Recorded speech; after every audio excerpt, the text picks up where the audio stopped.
નમસ્કાર વિદ્યાર્થી મિત્રો, આજના ક્લાસમાં તમારા દરેકનું સ્વાગત છે। તો આજે આપણે બાયોલોજી સબ્જેક્ટમાં ધોરણ 12માં ચેપ્ટર નંબર 8 એટલે કે માનવ સ્વાસ્થ્ય અને રોગો તેની વિશે આગળ સમજૂતી મેળવવાની છે। તો એ પહેલાં આપણે દરેક લેક્ચરમાં કરીએ છીએ તે પ્રમાણે એકવાર ઝડપથી રિવિઝન કરી લઈએ, બરાબર? તો અમારી સાથે જ તમારે બોલવાનું છે, બરાબર? સૌથી પહેલાં આપણે તો કે માનવ સ્વાસ્થ્ય એટલે શું તેની વ્યાખ્યા સમજી, રોગ એટલે શું તેની વ્યાખ્યા અને તેના પ્રકાર જોયા, ચેપી રોગ અને બિનચેપી રોગ, કે જેમાં ચેપી રોગનું એક્ઝામ્પલ આપણે આપ્યું હતું એઇડ્સ, બરાબર, કે જેની અત્યારે આપણે વાત કરવાની છે। બિનચેપી રોગનું ઉદાહરણ હતું કેન્સર, બરાબર। ત્યારબાદ આપણે મનુષ્યમાં થતા સામાન્ય રોગોની માહિતી મેળવી હતી કે જે વિવિધ પ્રકારના રોગકારક સજીવો દ્વારા થતા હતા, બરાબર। તો એમાં આપણે કયા કયા રોગકારક સજીવ જોયા હતા? તો કે બેક્ટેરિયા, ફૂગ, કૃમિ, વાયરસ અને છેલ્લે તો પ્રજીવ, બરાબર। આ બધા રોગકારક સજીવ મનુષ્યમાં વિવિધ પ્રકારના રોગ કરતા હતા, જેની વિશે આપણે માહિતી મેળવી લીધી। એની પછી આપણે એવું જોયું કે આ બધા રોગ થાય તો છે, તેને અટકાવવા કેમ, તો એનું નિયંત્રણ કેવી રીતે કરવું એ પણ જોઈ લીધું, બરાબર। એની પછી તો કે આપણે ટોપિક આવ્યો પ્રતિકારકતા, જન્મજાત આવ્યું, ઉપાર્જિત આવ્યું, એની પછી તો કે સક્રિય આવ્યું, નિષ્ક્રિય આવ્યું, એની પછી શું આવ્યું તો કે આપણે નવો ટોપિક જોયો તો એની અંદર જ તે, બરાબર। તો આવા બધા ટોપિક આપણે પૂરા કરતાં કે જેમાં આપણે લસિકા તંત્ર પણ જોઈ લીધું, મનુષ્યનું રોગ પ્રતિકારક તંત્ર પણ જોઈ લીધું, બરાબર। આવા ટોપિક આપણે પૂરા કરતાં છેલ્લે આપણે પહોંચી ગયા હતા મનુષ્યમાં થતો એક ચેપી રોગ એટલે કે એઇડ્સ, બરાબર। વચ્ચેના બધા ટોપિક આપણે અત્યારે નથી બોલ્યા રિવિઝનમાં, મૂળ ટોપિક ઉપર આજને આવી જઈએ, બરાબર। તો આજનો આપણો ટોપિક છે એઇડ્સ। તો આપણે એઇડ્સમાં જેની પ્રારંભિક માહિતી હતી એટલે કે કઈ રીતે ફેલાય છે તેની આપણે માહિતી તો મેળવી લીધી હતી, બરાબર। તો આજના લેક્ચરની જો આપણે વાત કરીએ તો આજે આપણે એવું જોવાનું છે કે જ્યારે કોઈ પણ આ વાયરસ છે, બરાબર, કે જે એઇડ્સ કરે છે, આપણને ખબર છે વાયરસ દ્વારા થાય છે, બરાબર। તો આ જ્યારે વાયરસ કોઈ મનુષ્યના સંપર્કમાં આવી જાય, બરાબર, ત્યાર પછી મનુષ્યના શરીરની અંદર શું પ્રક્રિયા થાય છે કે જેની કારણે આપણને ખબર પડે છે કે આ વ્યક્તિને એઇડ્સ થયો છે, બરાબર। તો એ પ્રક્રિયા કઈ થાય છે ને એ આજના લેક્ચરમાં આપણે સમજવાની છે, બરાબર। પહેલાં તો આપણે એ સમજી લેવું પડે કે આજે આપણે કરવાનું છે શું, એ આપણે સમજી લઈએ, પછી આપણે ટોપિક ધીરે ધીરે આખો સમજી લેવાનો છે, બરાબર। તો મેં તમને કીધું એ પ્રમાણે આજે આપણે શું સમજવાનું છે કે જ્યારે કોઈ પણ એઇડ્સ કરતો વાયરસ છે, બરાબર, આપણે HIV કહીએ છીએ, તો આ જ્યારે HIV, જેને આપણે બીજું નામ શું એવું હતું કે રેટ્રો વાયરસનો એ સમૂહ છે, બરાબર। આ વાયરસ જ્યારે મનુષ્યના સંપર્કમાં આવે ત્યારબાદ મનુષ્યની અંદર જે એનું બંધારણ છે શરીરનું, એમાં કયા કયા પ્રકારના ફેરફાર થાય છે અથવા તો કઈ પ્રક્રિયા થાય છે એની વિશે આજે આપણે માહિતી મેળવી લેશું, બરાબર। તો આપણે સૌથી પહેલાં પ્રક્રિયાની વાત કરીએ તો આપણે ટોપિકનું નામ લખ્યું છે તે પ્રમાણે કે આજે આપણે શું સમજવાનું છે તો કે એઇડ્સ થવાની પ્રક્રિયા, બરાબર। ખાસ આપણે સમજવાનું છે કે ફેલાવો નથી સમજતા, આપણે ફેલાવો અને પહેલાંના લેક્ચરમાં આપણે પૂરો કરી લીધો કે જેમાં આપણે એઇડ્સ કઈ રીતે ફેલાય છે એની વિશે સમજૂતી મેળવી હતી। આજે એ સમજૂતી મેળવવાની છે કે એની પ્રક્રિયા શું છે, બરાબર। બંને વસ્તુ અલગ અલગ છે, મિક્સઅપ ન થાય એનું ખાસ આપણે ધ્યાન રાખશું, બરાબર।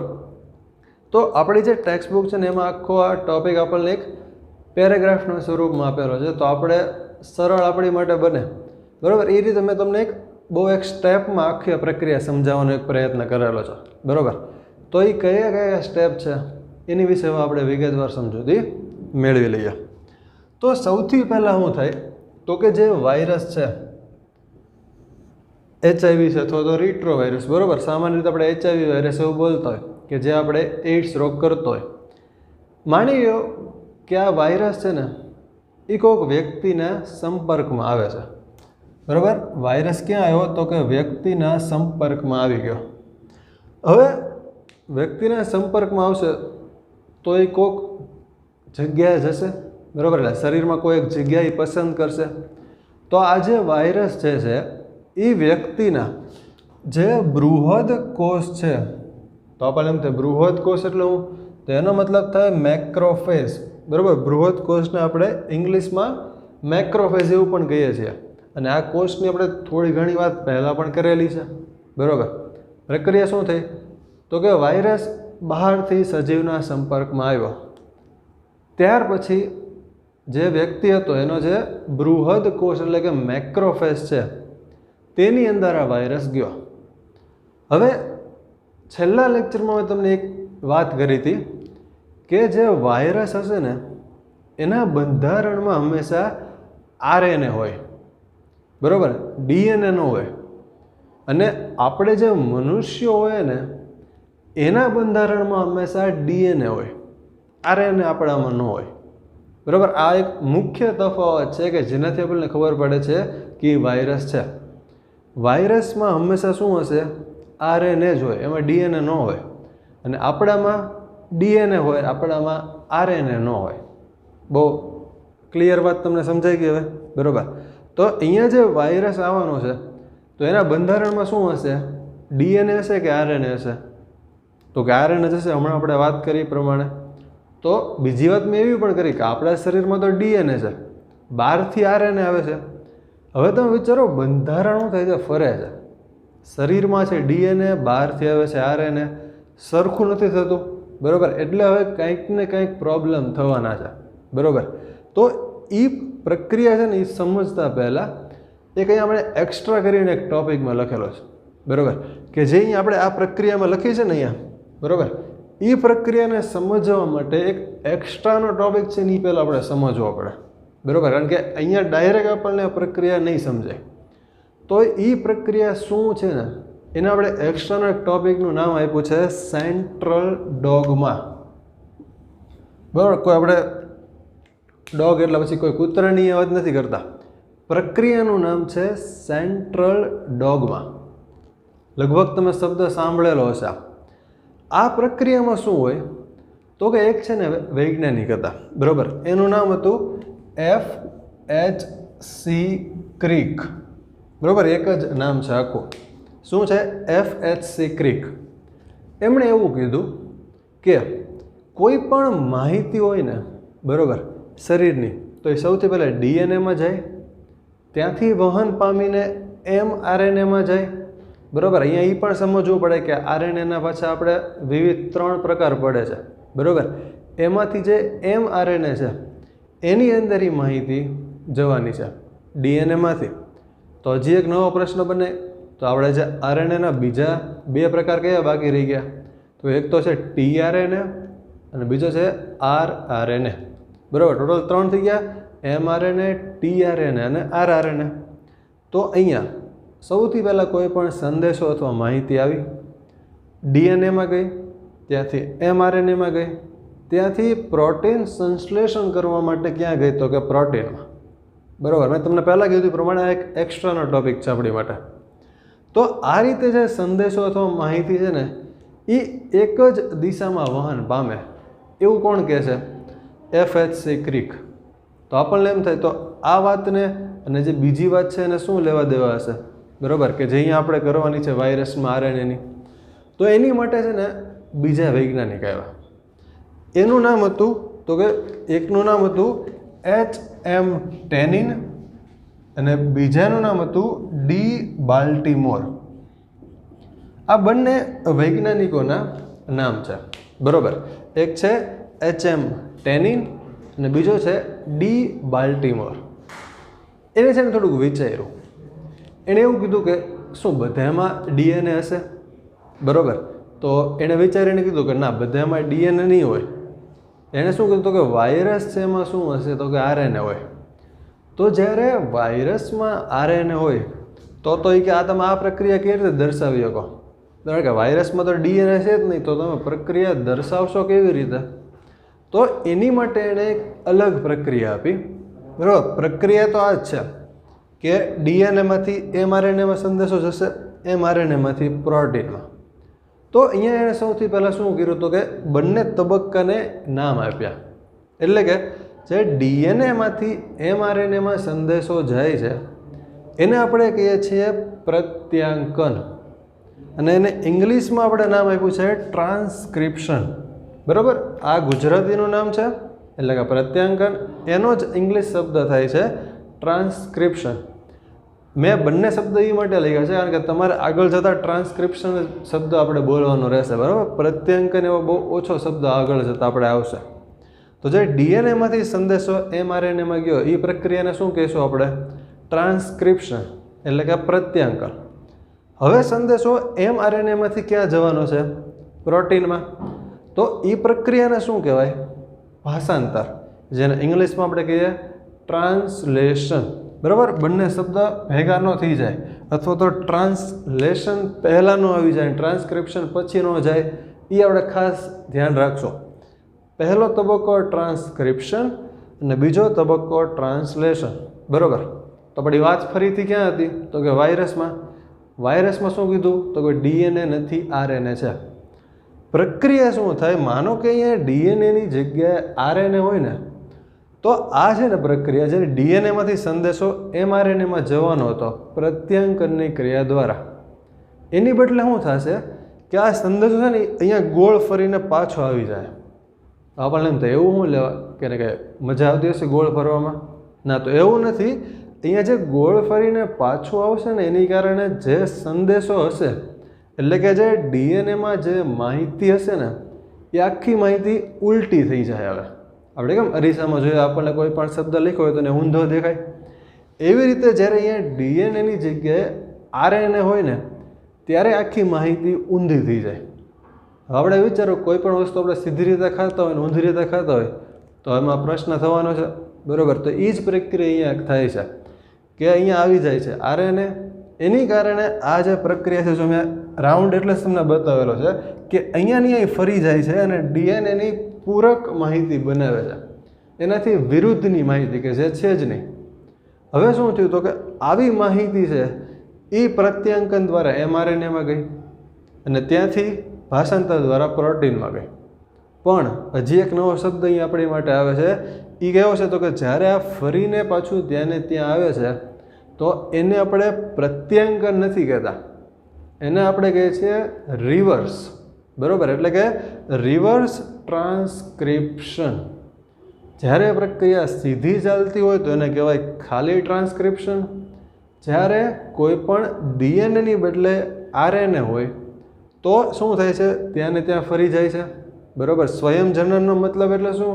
તો કે કોષની સંખ્યામાં વધારો થવો.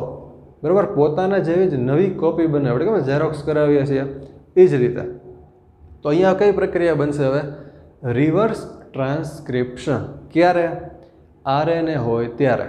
બરાબર, ડીએનએ હોય તો સીધી પ્રક્રિયા. બરાબર, તો તમે આટલું તમે ભાગ કાઢી શકો.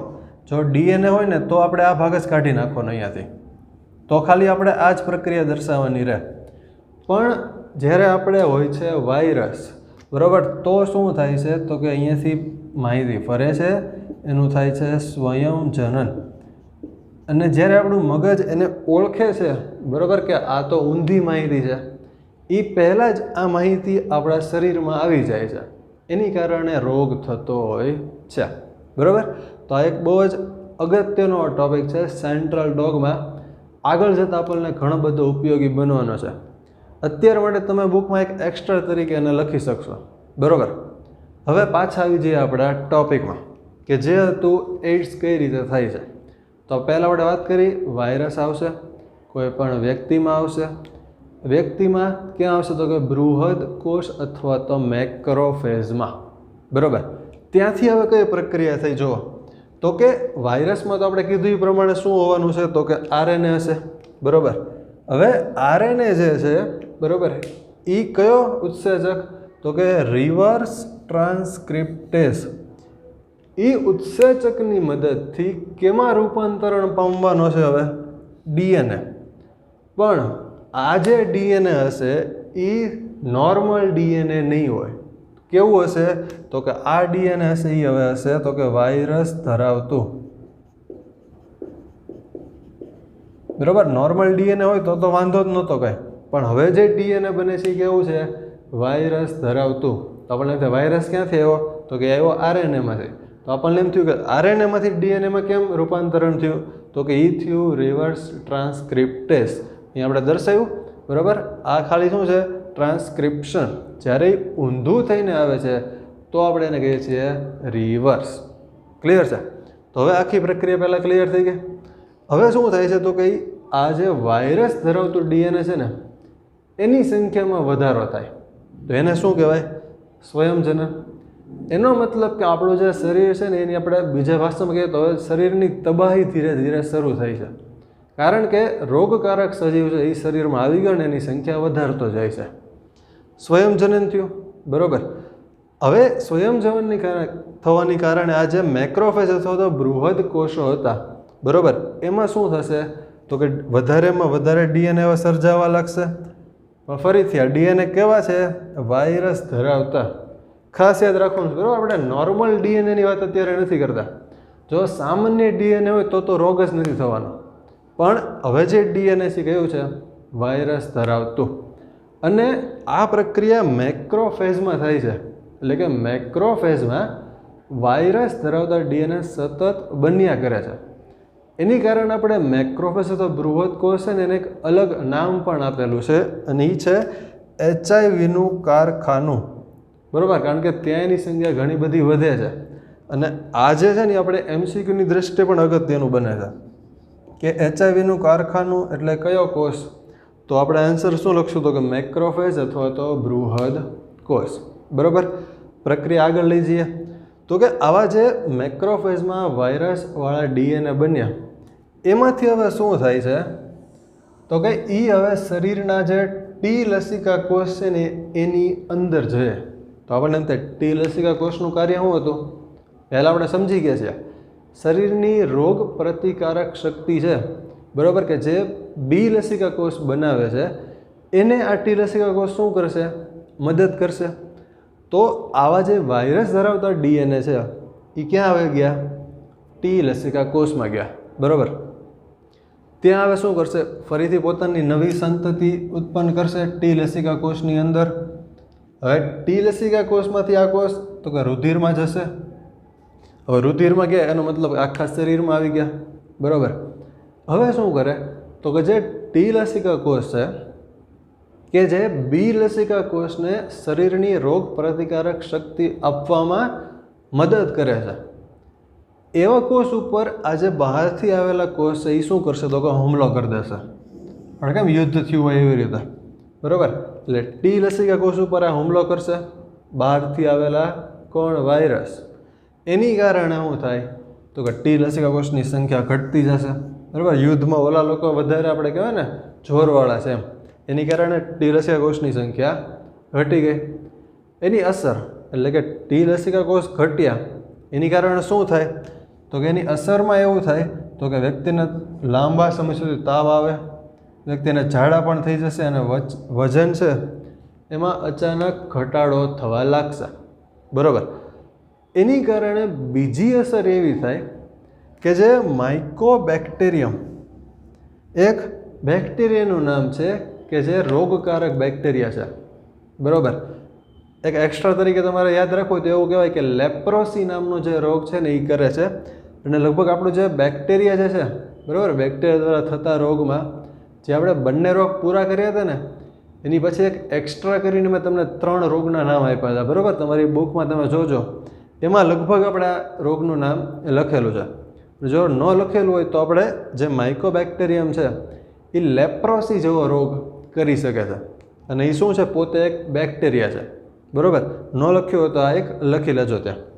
આ ઉપરાંત જે અન્ય વાયરસ હોય, ફૂગ હોય અને ટેક્સોપ્લાઝમા નવો શબ્દ છે. આ જે ટેક્સોપ્લાઝમા છે ને એક પ્રકારના પરોપજીવી છે અને એ જે રોગ કરે છે ને એ છે ટેક્સોપ્લાઝમોસિસ. રોગનું એક નામ છે કે જે સામાન્ય રીતે આપણે દૂષિત ખોરાક અને પાણી હોય અને આ ઉપરાંત ખાસ તો કોઈ પણ જે બિલાડી હશે ને એનું જે મળ હોય એના દ્વારા આ જે ટેક્સોપ્લાઝમોસિસ રોગ છે ને એ ફેલાતો હોય અને એની અંદર રહેલું જે પરોપજીવી સજીવ છે એનું નામ છે ટેક્સોપ્લાઝમા, બરાબર. તો આખી વાત તમને જો ફરીથી કહું ને તો એવું થાય છે કે ટી લસિકા કોષની સંખ્યા ઘટે છે. એની અસર છે ને પહેલી અસર એવી થાય કે વ્યક્તિને તાવ, ઝાડા અને વજનમાં ઘટાડો. બીજી અસરમાં એવું થાય કે જે માઇકોબેક્ટેરિયમ, અન્ય વાયરસ, ફૂગ અને ટેક્સોપ્લાઝમા જેવા જે રોગકારક સજીવ છે ને એનાથી હવે ધીરે ધીરે આરામથી એનો ચેપ એને લાગવા લાગશે. કારણ શું? તો કે ટી લસિકા કોષની સંખ્યા જ ઘટી ગઈ છે. તો માનો કે આવા બધા રોગકારક સજીવનો જો ચેપ લાગશે તો એનો મતલબ કે એક જ વ્યક્તિને ઘણા બધા રોગ થઈ જશે, બરાબર. તો એનું જે જીવન જીવવું છે ને એ વધારે પડતું મુશ્કેલ બની જશે, બરાબર. તો આવી જે પ્રક્રિયા છે એ આપણે એઇડ્સમાં એક થતી હોય છે, બરાબર, કે જેની કારણે એને આગળ જતાં ઘણા બધા પ્રોબ્લેમ પડતા હોય છે, બરાબર. તો હવે આપણે જે ટેક્સ્ટ બુકમાં તમને એક ફિગરથી સમજાવેલું છે, બરાબર, કે જેમાં આ જ પ્રક્રિયા તમને દર્શાવેલી છે. એ જે ફિગરથી સમજાવેલું છે ને એને હવે આપણે થોડુંક સમજવાનો એક પ્રયત્ન કરીએ. ક્લિયર છે? તો ફિગરની આપણે વાત કરી લઈએ. તો આપણે જે આખી પ્રક્રિયા એક સ્ટેપ બાય સ્ટેપ સમજીએ, બરાબર, એક ડિસ્ક્રિપ્શન એટલે કે લખાણ સાથે, એ જ પ્રક્રિયા હવે આપણે આકૃતિના માધ્યમથી સમજવાની છે, બરાબર. અને બહુ એક સરળ જ આખી પ્રક્રિયા છે, બરાબર. તમને જેવું લાગે છે આકૃતિ જોઈને અથવા તો લખાણ જોઈને એટલી બધી કંઈ મોટી અને અઘરી પ્રક્રિયા નથી, બહુ એક સરળ એવી પ્રક્રિયા છે, બરાબર. તો આપણે જે લખાણ હમણાં પૂરું કર્યું એ બધા તમને યાદ જ છે. એ લખાણને આધારે હવે જો આપણે આકૃતિ સમજીએ તો આપણને વધારે એક ઇઝી પડશે, બરાબર. તો સૌથી પહેલાં આપણે કીધું તે પ્રમાણે કે જે બહારથી વાયરસ આવે છે, રેટ્રો વાયરસ HIV, બરાબર, કે જે શું ધરાવતો હશે? RNA ધરાવતો હોય, બરાબર. જે રેટ્રો વાયરસ એ RNA ધરાવે છે, કે જેને આપણે આ રીતે દર્શાવેલો છે. હવે આ જે કોષ છે અથવા તો જે વાયરસ છે એ હવે વ્યક્તિના મેક્રોફેજ અથવા તો બૃહદ કોષ છે એની સાથે સંપર્કમાં આવે છે. એની કારણે શું થાય? જે બીજા, બરાબર, કે જે બીજા સામાન્ય કોષ છે એ પણ હવે ધીરે ધીરે વાયરસવાળા બનતા જશે, એટલે કે વાયરસ ગ્રસ્ત બનશે, બરાબર. હવે આજે આપણું બોક્સ આખું દર્શાવ્યું છે ને એ એક મેં દર્શાવેલો છે પ્રાણી કોષ, બરાબર. અને જે બહારનું આવરણ હોય કયું છે? કોષ રસ પટલ.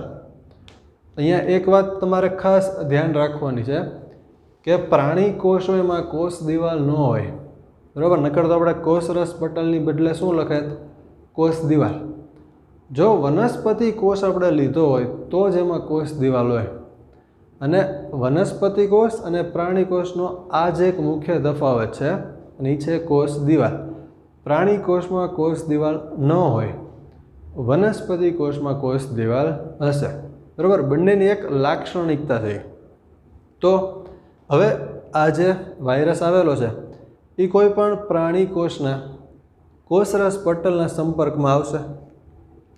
એની કારણે શું થશે કે જે વાયરલ RNA એટલે કે વાયરસ ધરાવતું જે RNA છે એ ક્યાં આવી ગયું? હવે કોષની અંદર આવી ગયું, કે જેને આપણે આ રીતે દર્શાવેલું છે, બરાબર. આ જે બ્લુ કલરનો ભાગ આપણે દર્શાવેલો છે એટલે કે અંદરનો, એ શું છે? એ RNA છે, બરાબર. હવે આપણે પ્રક્રિયા પણ સમજી લીધું કે જે રિવર્સ ટ્રાન્સક્રિપ્ટેસ, આપણે જ્યાં ટ્રાન્સક્રિપ્શન લખ્યું હતું ને એ પ્રક્રિયા છે, ટ્રાન્સલેશન લખ્યું હતું એ પ્રક્રિયાનું નામ છે. એ પ્રક્રિયા કરતો જે ઉત્સેચક હોય એને આપણે કહીએ છીએ ટ્રાન્સક્રિપ્ટેસ, બરાબર. અને પ્રક્રિયા ઊંધી કરે તો એને શું કહેવાય? રિવર્સ ટ્રાન્સક્રિપ્ટેસ, બરાબર. આ ખાસ સમજો, ટ્રાન્સક્રિપ્શન એ પ્રક્રિયાનું નામ છે, ટ્રાન્સક્રિપ્ટેસ છે શું છે? ઉત્સેચકનું નામ છે. અને પ્રક્રિયા ઊંધી થાય છે એ ઉત્સેચકનું નામ શું છે? રિવર્સ ટ્રાન્સક્રિપ્ટેસ. તો જે પ્રક્રિયા ઊંધી થાય, બરાબર, એ પ્રક્રિયાનું નામ શું હોય? વિચારો તો. એ હશે રિવર્સ ટ્રાન્સક્રિપ્ટેશન. અને જે ઉત્સેચક છે એનું નામ છે રિવર્સ ટ્રાન્સક્રિપ્ટેસ, બરાબર.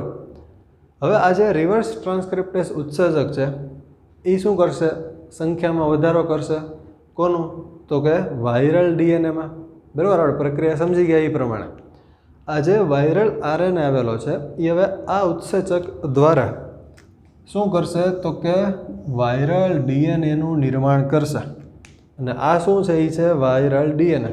બરાબર. ખાલી આ બંને એકબીજાથી અલગ પડે એની માટે થોડુંક આપણે અલગ એનું બંધારણ દર્શાવેલું છે. હવે આ જે વાયરસ ધરાવતો ડીએનએ એટલે કે વાયરલ ડીએનએ છે એ જનીનમાં આવશે, આપણા જે જનીન એની અંદર. તો આ મેં છે ને એક કોષ દર્શાવેલો છે કે જે આપણે કોષ કેન્દ્ર એની અંદર હશે સેન્ટરમાં.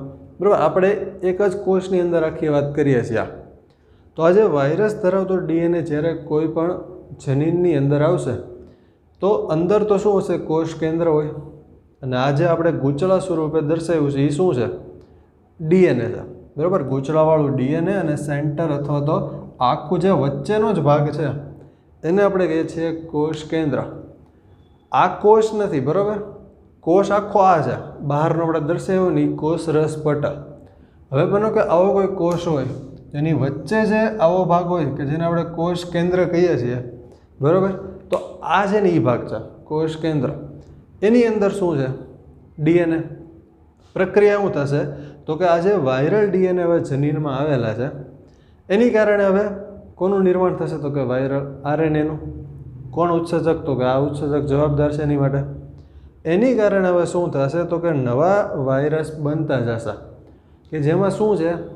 આરએનએ છે અથવા તો એવું ડીએનએ કે જે આરએનએ ધરાવે છે અને એ રોગ કરવા માટે જવાબદાર છે. તો આવું જે ભાગ છે. બરાબર. એની કારણે હવે નવા વાયરસ બનતા જશે. તો આવા આપણે 2 થી 3 વાયરસ પણ દર્શાવેલા છે. અને આ જે વાયરસ છે બરાબર એ શું થશે હવે તો કે જે બીજા અન્ય વાયરસ જે સામાન્ય કોષ હોય એને પણ હવે શું કરશે તો કે ચેપ લગાડી દેશે અને એને પણ વાયરસવાળા બનાવશે. તો પ્રક્રિયા એક કોષમાંથી શરૂ થઈ ને ધીરે ધીરે આવા કોષ જ્યારે કોષરસ સ્તરની બહાર એટલે કે કોષરસ પટલની બહાર આવે તો આવા જે બીજા સામાન્ય કોષો હશે બરાબર એને પણ આ પ્રકારનો ચેપ લગાડી દેશે. તો આખી આ પ્રક્રિયા છે. બરાબર. તમે ટેક્સ્ટ બુકમાં આકૃતિ જોશો તમને એક સીધી આપેલી છે, એ બોર્ડમાં એ રીતે આખી ન સમાય એટલે મેં તમને આ રીતે દર્શાવેલી છે. બરાબર. ઝડપથી એકવાર રિવિઝન કર્યા તો સૌથી પહેલાં આપણે કીધું એ પ્રમાણે રેટ્રોવાયરસ. વાયરસ હંમેશા આરએનએ ધરાવે, વ્યક્તિના મેક્રોફેજ અથવા બૃહદ કોષના સંપર્કમાં આવશે એટલે કે સામાન્ય કોષ એ પણ ધીરે ધીરે વાયરસવાળા બનશે. વાયરલ આરએનએ છે એ કોષની અંદર આવે છે કે જે આ ઉત્સેચકની મદદથી વાયરલ ડીએનએનું નિર્માણ કરે છે. તેના દ્વારા જે વાયરલ ડીએનએ બન્યું બરાબર એ ક્યાં આવશે? જનીનમાં. એનું જ્યારે સ્વયં જનન થશે એની સંખ્યામાં વધારો થશે તો એ બીજા વાયરલ આરએનએનું નિર્માણ કરતો રહેશે. એની કારણે નવા વાયરસનું નિર્માણ થશે જે આપણે 2 થી 3 જેટલા દર્શાવ્યા છે. આ કોષ જ્યારે કોષરસ પટલની બહાર આવીને બીજા કોષના સંપર્કમાં આવશે તો એને પણ એ ચેપ લગાડશે. આ રીતે બીજા અન્ય કોષ છે એને પણ આ પ્રકારનો ચેપ લાગતો જશે અને વ્યક્તિ છે એને કયો રોગ થવાનો છે? એઇડ્સ રોગ એને થઈ જશે. બરાબર. તો આ એક પ્રક્રિયા છે કે જે આપણે સમજવી બહુ અગત્યની હતી કે જે અહીંયા પૂરી થાય છે. તો આપણે એઇડ્સમાં 2 વસ્તુ જોઈએ, એક તો એનો ફેલાવો કઈ રીતે થાય અથવા તો બીજું આપણે એવું જોયું કે આખીની પ્રક્રિયા કઈ છે. તો આના પછીના લેક્ચરમાં જે એઇડ્સનો છેલ્લો ટૉપિક છે કે આપણે એઇડ્સ અટકાવવો કઈ રીતે. બરાબર. એની વાત આપણે આના પછીના લેક્ચરમાં વિગતવાર જોવાની રહેશે. ત્યાં સુધી તમે અહીંયા સુધી એકવાર વાંચી લેજો. બરાબર. હોમવર્કના ભાગ સ્વરૂપ આપણે લખવાનું છે એટલું લખીને મોકલી આપજો. ટૉપિક ભલે તમને અઘરો લાગતો હોય પણ અઘરો નથી. બરાબર. શાંતિથી વાંચજો એટલે સાવ તમને સરળ જ લાગશે. પહેલાં આપણે જે સ્ટેપ લખ્યા હતા એ સમજજો, ત્યારબાદ આકૃતિ છે એની સાથે એને સરખામણી કરતા જજો. ટૉપિક સાવ સરળ જ છે. બરાબર. તમને બધાને આવડી જ જવાનો છે. છતાં તમને કોઈ પણ પ્રકારના ડાઉટ હોય તો તમે પૂછી શકો છો. અને અટકાવવાના ઉપાય આના પછીના લેક્ચરમાં આપણે જોઈ લેશું. ઓકે. Thank you.